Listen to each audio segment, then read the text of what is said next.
Weekend வந்தாச்சு. So கிச்சனுக்கு இன்னைக்கு லீவ் விட்டுலாம் அப்படின்னு சொல்லிட்டு பக்கத்துல இருக்க ரெஸ்டாரண்ட்ல போயிட்டு 2 பரோட்டாவும் ஒரு பன்னீர் பட்டர் மசாலாவும் ஆர்டர் பண்ணியிருந்தேன். ஆனா இந்த பன்னீர் பட்டர் மசாலா ரொம்பவே ஸ்பெஷலாவும் கிரீமியாவும் இருந்தது, ரொம்ப டிஃப்ரெண்டாவும் இருந்தது. கண்டிப்பா இந்த மாதிரி நீங்க ட்ரை பண்ணியிருக்க மாட்டீங்க.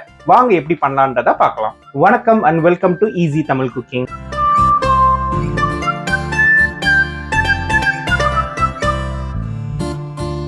ஃபர்ஸ்ட் பன்னீரை வந்து இந்த மாதிரி நீளமா கட் பண்ணி எடுத்துக்கோங்க. கியூபா கட் பண்ணா நம்ம அதை வந்து ஃபர்ஸ்ட் ஃப்ரை பண்ணும்போது திருப்பி போட கொஞ்சம் கஷ்டமா இருக்கும். அதனால இந்த மாதிரி நீளமா கட் பண்ணிக்கோங்க. அதுக்கப்புறம் இது ஒரு பவுல்ல போட்டு சூடான தண்ணி ஆட் பண்ணி ஒரு 30 நிமிஷம் ஊற வைங்க. அப்பதான் நம்ம பன்னீர் வந்து நல்லா அந்த சாஃப்டா வரும். இப்போ ஒரு பேன்ல 1 டேபிள் ஸ்பூன் ஆயிலும் 2 டேபிள் ஸ்பூன் பட்டரும் ஆட் பண்ணி நல்லா மிக்ஸ் பண்ணிடுங்க. இந்த ஆயிலும் பட்டரும் சூடானதுக்கு அப்புறமா நம்ம கட் பண்ணியிருக்க பன்னீரை போட்டு நல்லா ஃப்ரை பண்ணுங்க.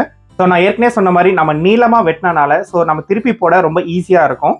இந்த மாதிரி நல்லா பொன்னிறமா மாறுற வரைக்கும் திருப்பி போட்டு வறுத்துக்கோங்க. இப்போ 10 நிமிஷம் ஆயிருக்கு. இப்போ பார்த்தீங்கன்னா நம்ம பன்னீர் நல்லா கோல்டன் ப்ரௌன் கலர்ல வந்துருச்சு. இதை இப்போ தனியாக எடுத்து வச்சிடலாம். ஸோ இப்போ அதுக்கான மசாலா ரெடி பண்ண போகிறோம். ஸோ அதே பேனில் 2 மீடியம் சைஸ் வெங்காயம் ஆட் பண்ணிக்கோங்க. நல்லா ஸ்லைஸ் பண்ணிக்கோங்க, அப்போ தான் வேக ஈஸியாக இருக்கும். கூடவே நம்ம வெங்காயம் நல்லா வேகணுன்றதுக்காக அதுக்கு தேவையான உப்பு ஆட் பண்ணி நல்லா கலந்து விட்டுக்கோங்க. இப்போ ginger garlic paste 1 spoon add பண்ணி நல்லா ஃப்ரை பண்ணிக்கோங்க. ஜிஞ்சர் கார்லிக் பேஸ்ட் ஆட் பண்ண உடனே அதோட பச்சை வாசனை போகிற வரைக்கும் நம்ம நல்லா அதை வேக வைக்கணும். ஸோ இது ஒரு சைடு வேகட்டும். இப்போ இன்னொரு சைடில் வந்து நான் 3 மீடியம் சைஸ் தக்காளி ஆட் பண்ணிக்கிறேன். ஸோ 2 வெங்காயத்துக்கு 3 தக்காளி. பார்த்தீங்கன்னா நம்ம வெங்காயமும் ஜிஞ்சர் கார்லிக் பேஸ்ட்டும் ஒரு பக்கம் வெந்துருக்கு, இன்னொரு பக்கம் நம்ம ஆட் பண்ண தக்காளியும் வேகுது. ஸோ தக்காளி கொஞ்சம் மேஷ் ஆன உடனே நல்லா ரெண்டுத்தையும் மிக்ஸ் பண்ணி விட்டுக்கோங்க. இது ஒன்றும் டெக்னிக்லாம் கிடையாது, ஜஸ்ட் நம்ம டைமை ஸ்கிப் பண்ணுறதுக்காக ஒரு பக்கம் வெங்காயமும் ஒரு பக்கம் தக்காளியும் வேக வச்சிருக்கேன். நீங்கள் வந்து சின்ன பாத்திரம் எடுத்துருந்தீங்கன்னா வெங்காயம் வெந்ததுக்கு அப்புறமே தக்காளி ஆட் பண்ணிக்கோங்க. கடைசியாக ஒரு 10லேருந்து 15 முந்திரி ஆட் பண்ணி ஸ்டவ் ஆஃப் பண்ணிடுங்க. இது நல்லா ஆறுனதுக்கு அப்புறமா நம்ம மிக்சி ஜாரில் மாற்றி அதை அரைச்சி எடுத்துக்கணும். ஸோ ஆறிடுச்சு. இப்போ நான் மிக்சி ஜாரில் ஆட் பண்ணுறேன். ஸோ அரைச்சதுக்கப்புறம் பார்த்தீங்கன்னா நல்லா இந்த மாதிரி பேஸ்ட் மாதிரி ரெடியாக இருக்கும்.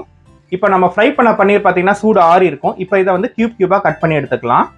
நான் சொன்ன மாதிரி இந்த பன்னீர் பட்டர் மசாலாவோட ஒரு ரிச்சான டேஸ்டே வந்து இந்த பன்னீரை ஃப்ரை பண்ணி கிறிஸ்பியாக ஆட் பண்ணுறது தான்.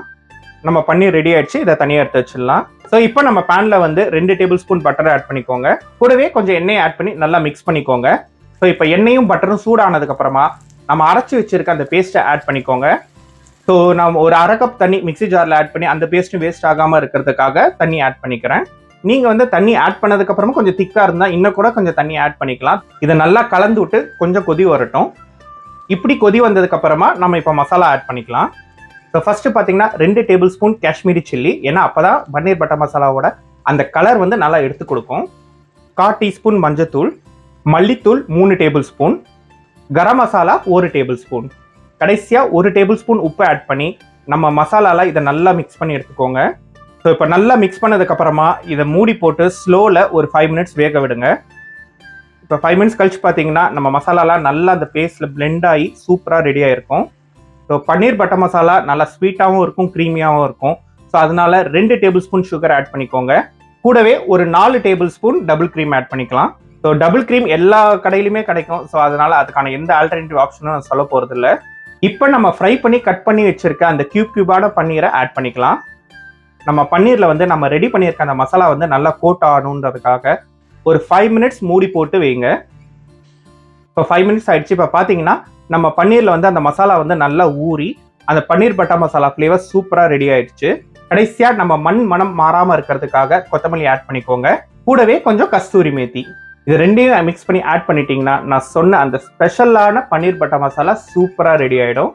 ஸோ கண்டிப்பாக பன்னீர் பட்டர் மசாலா இந்த மாதிரி பன்னீரை வந்து தனியாக ஃப்ரை பண்ணி ஆட் பண்ணியிருக்க மாட்டீங்கன்னு நம்புகிறேன். ஸோ நீங்கள் ஏற்கனவே இந்த மாதிரி ட்ரை பண்ணியிருந்தீங்கன்னா கமெண்ட்டில் சொல்லுங்கள். நன்றி.